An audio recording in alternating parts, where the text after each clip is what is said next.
नमस्कार, एक बार फिर से बहुत स्वागत आप सभी का INS 24/7 पर। मैं हूं आपके साथ साधना पांडे और आप देख रहे हैं खबर विशेष उत्तर प्रदेश, जहां पे यूपी की तमाम खबरें हम आप तक पहुंचाएंगे बारी बारी से और विस्तार से। सबसे पहले बात करते हैं सीएम योगी की। लखनऊ से खबर, उत्तर प्रदेश में वित्तीय वर्ष 2025-26 के फरवरी तक 1,96,000 करोड़ से ज्यादा का राजस्व संग्रह हुआ है।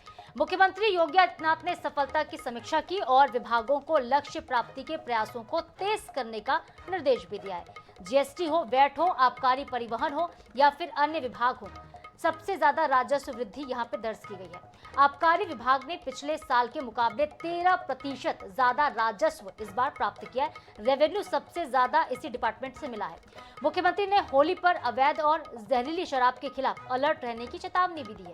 उन्होंने लैंड रिकॉर्ड डिजिटाइजेशन और रजिस्ट्री कार्यालय के आधुनिकीकरण को तेज करने का निर्देश दिया और इसके साथ ही सीएम ने परिवहन निगम की बसों की फिटनेस सुनिश्चित करने और नए रूट चिन्हित करके निजी क्षेत्र से बस सेवा शुरू करने का आदेश भी दिया है। फरवरी तक जीएसटी, वैट और अन्य कर विभागों से महत्वपूर्ण राजस्व प्राप्ति की गई है।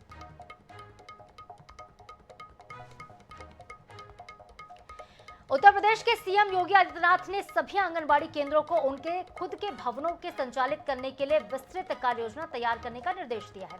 उन्होंने कहा कि 3 से लेकर 6 साल के बच्चों के लिए बेहतर पठन और पाठन की व्यवस्था और आकर्षक भवनों का होना बेहद आवश्यक है।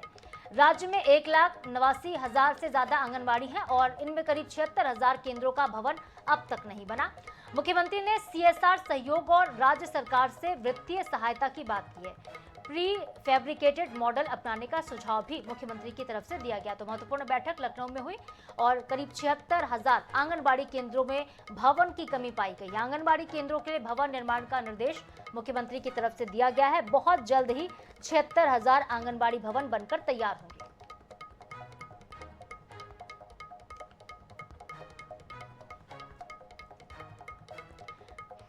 तो देखिए, उत्तर प्रदेश में लगातार विकास के पथ पर आगे बढ़ रही है सरकार और इसके लिए हर दिन नवाचार भी किए जा रहे हैं। विचार मंथन किया जाता है। समीक्षा बैठकों में मुख्यमंत्री लगातार शामिल होते हैं और सिंगापुर के दौरे से लौटने के बाद देखते तो देखिए, निवेश को लेकर उन्होंने बढ़ावा देने के लिए बैठकें की विदेशों में और उसके बाद अब प्रदेश में किस तरह से प्रगति की जाए, कैसे बच्चों की पढ़ाई जो है व्यवस्थित तरीके से हो, सुनिश्चित हो, इसके लिए न सिर्फ स्कूल कॉलेजों को आगे बढ़ाने की कोशिश की जा रही बल्कि आंगनबाड़ी केंद्रों पर भी सरकार का पूरा फोकस देखने को मिल रहा है। इधर नई दिल्ली के भारत मंडपम में आयोजित हुए म्युनिसिपालिका 2026 इंटरनेशनल एग्जीबिशन एंड कॉन्फ्रेंस में लखनऊ की महापौर सुषमा खरवाल शामिल हुई। 3 दिवसीय आयोजन था। इस पूरे कार्यक्रम के दूसरे दिन महापौर ने विभिन्न सेशंस और चर्चाओं में हिस्सा लिया, जिसमें लखनऊ शहर के विकास पर विचार साझा किए गए। Water and waste water management, कचरा प्रबंधन, स्मार्ट क्लीनिंग सिस्टम और अफोर्डेबल हाउसिंग जैसे मुद्दों पर विचार विमर्श हुआ है। महापौर ने पानी की बचत, कचरा से एनर्जी बनाने और स्मार्ट टेक्नोलॉजी के इस्तेमाल पर जोर दिया। साथ ही housing for all session, PPP model और हाउसिंग इनोवेशन पर भी विचार विमर्श किया गया है। वाराणसी से खबर, नाबालिगों के कथित यौन शोषण के मामले में इलाहाबाद हाईकोर्ट ने स्वामी अविमुक्तेश्वरानंद की गिरफ्तारी पर रोक लगा दी है। न्यायमूर्ति जितेंद्र कुमार सिन्हा की एकल पीठ ने 1 घंटे की सुनवाई के बाद अग्रिम जमानत अर्जी पर आदेश सुरक्षित किया, यानी कि जब तक फैसला नहीं आता तब तक गिरफ्तारी नहीं होगी। माघ मेला और महाकुंभ के दौरान झूसी थाने में FIR दर्ज की गई थी। पुलिस ने पूछताछ, पीड़ितों के बयान और मेडिकल की प्रक्रिया पूरी कर ली है। कोर्ट के आदेश को स्वामी और उनके सहयोगियों ने अंतरिम राहत माना है और बता दें आपको कि ये अच्छी और राहत की खबर रही शंकराचार्य के लिए। गिरफ्तारी फिलहाल कोर्ट का फैसला आने तक नहीं होगी।